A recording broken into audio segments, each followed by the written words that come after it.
খুব সংক্ষিপ্ত পরিসরে রাসূল সাল্লাল্লাহু আলাইহি ওয়াসাল্লামের জীবনী থেকে আমরা কিছু লাইফ লেসন নিয়ে আসবো। আমরা কি শিখতে পারি রাসূল সাল্লাল্লাহু আলাইহি ওয়াসাল্লামের জীবনী থেকে। প্রথম যেই লেসনটা আমরা উল্লেখ করতে চাই সেটা হচ্ছে রাসূল সাল্লাল্লাহু আলাইহি ওয়াসাল্লাম খুব বড় মনের মানসিকতার অধিকারী ছিলেন, বড় হৃদয়ের অধিকারী ছিলেন। তিনি সবার জন্য ছিলেন। He use to think beyond the narrow borders. কখনো ন্যারো মাইন্ডেড ছিলেন। উনি সবাইকে অ্যাকোমোডেট করতে চাইতেন। তিনি আলামিন, বিশ্ববাসীর জন্য রহমত। He is for all and his teaching is for all.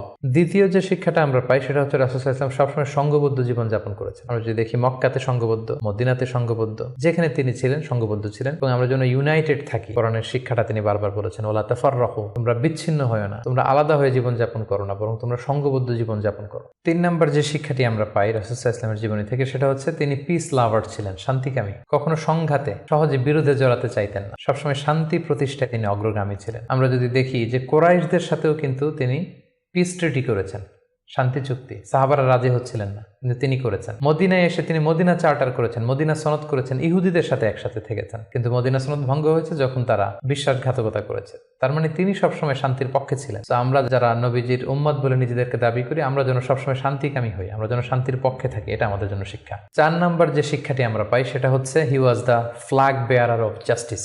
ন্যায় যেখানে, সত্য যেখানে, ইনসাফ যেখানে, জাস্টিস যেখানে, তিনি সেখানে। তার প্রমাণ আমরা দেখি 20 বছর বয়সে তিনি যখন যুবক, তখন তিনি হেলফুল ফুজুল নামে যুব সংঘ করেছেন। উদ্দেশ্য কি ছিল?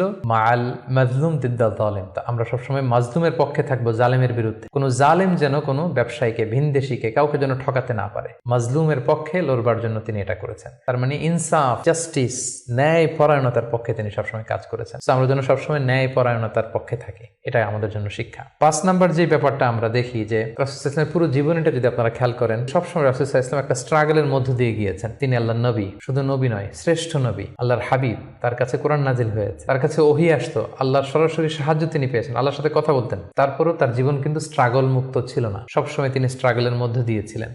আমরা একটু স্ট্রাগল করলে হতাশ হয়ে পড়ি, একটু বিপদে পড়লে হতাশ হয়ে পড়ি। আমরা যদি রাসূলের জীবনী দেখি তাহলে আমরা বুঝতে পারবো না, হতাশ হওয়া যাবে না, ধৈর্য ধারণ করতে হবে।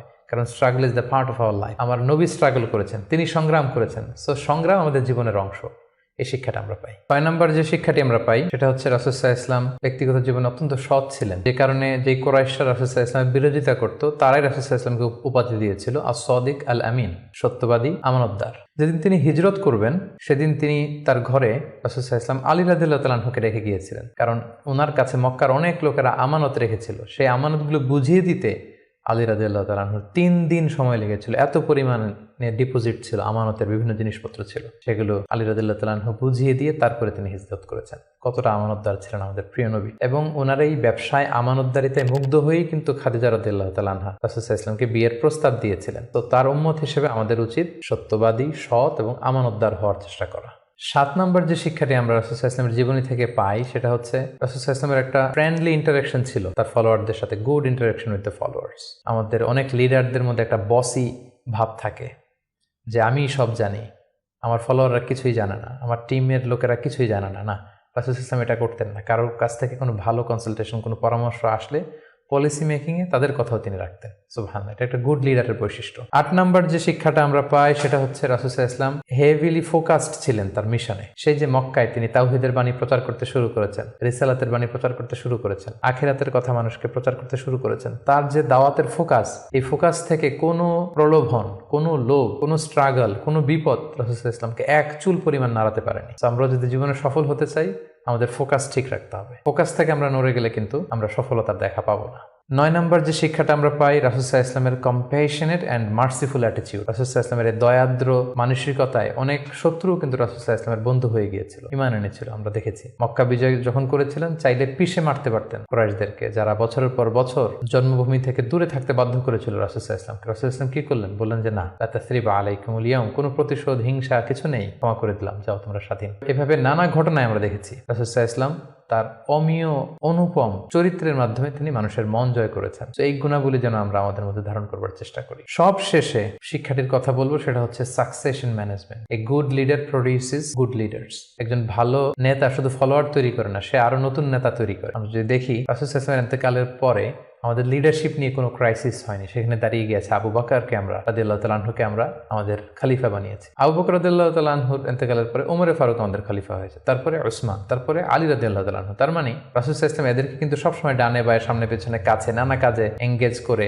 নতুন নেতৃত্ব, নিউ লিডারশিপ কিন্তু তিনি তৈরি করেছিলেন। ফলে এই সাকসেশন ম্যানেজমেন্টে কিন্তু রাসূল সাল্লাল্লাহু আলাইহি ওয়াসাল্লাম সাকসেসফুল ছিলেন, এবং এখান থেকে আমরা যারা লিডারশিপ কোয়ালিটি আমাদের আছে, আমরা যেন নতুন লিডার তৈরি করে যেতে পারি উম্মার জন্য, এই শিক্ষাটি কিন্তু আমরা পাই। সম্মানিত শুধু রাসূল সাল্লাল্লাহু আলাইহি ওয়াসাল্লামের ফলোয়ার বা উম্মা হিসেবে আমাদের উচিত রাসূল সাল্লাল্লাহু আলাইহি ওয়াসাল্লামের আদর্শকে আমাদের জীবনে বাস্তবায়ন করা, তার প্রতি ভালোবাসার সর্বোচ্চ নমুনা পেশ করা, তার সম্মান আমাদের সম্মান। তাকে যখন গালি দেওয়া হয়, তার বিরুদ্ধে যখন কটু কথা বলা হয়, আমরা যেন তখন এর প্রতিবাদ করি, লেখনীর মাধ্যমে, বক্তব্যের মাধ্যমে, একত্রিত হয়ে বিভিন্ন ইভেন্টস করার মাধ্যমে। রাসূল সাল্লাল্লাহু আলাইহি ওয়াসাল্লামের রেখে যাওয়ার শিক্ষা যেন আমরা আমাদের বাস্তব জীবনে কাজে লাগাই, আমরা যেন অন্যের কাছে পৌঁছাই, আমরা যেন সোশ্যাল মিডিয়াতে ছড়িয়ে দেই, এবং রাসূল সাল্লাল্লাহু আলাইহি ওয়াসাল্লামের এই শিক্ষা যেন আমরা আমাদের অমুসলিম ভাই বোনদের কাছে পৌঁছাতে পারি। আমরা যেন রাসূল সাল্লাল্লাহু আলাইহি ওয়াসাল্লামকে আমাদের জীবনের চাইতে বেশি ভালোবাসতে পারি, আমরা যেন বেশি বেশি রাসূল সাল্লাল্লাহু আলাইহি ওয়াসাল্লামের প্রতি দুরূদ পড়ি, তার রেখে যাওয়ার শিক্ষা এবং আদর্শ যেন আমরা মেনে চলতে পারি। আল্লাহ তাআলা আমাদের সবাইকে কথাগুলো বোঝার, আমল করার তৌফিক দান করুন।